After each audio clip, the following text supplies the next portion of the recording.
তারপর একদিন শরতের শেষে থেমে যাবে কোলাহল, কাশ বন ঘেঁষে, বিরহী নদীর তীর ধু ধু প্রান্তর।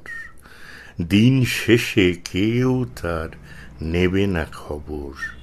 মেঘেদের বুক চিরে কোনো এক রাতে ওই দূরে জেগে রবে এক ফালি চাঁদে। জানালা ধরে উদাসী হাওয়া যদি খুব কাঁদে, আমাকেই চায়, হয়েছে সময় যেন হারিয়ে যাবার। রংধনু ওঠে যদি কখনো আবার, ফের যদি শিউলির সুভাষ ছড়ায়, বুঝে নিও আমি ছিলাম কাছাকাছি তোমার।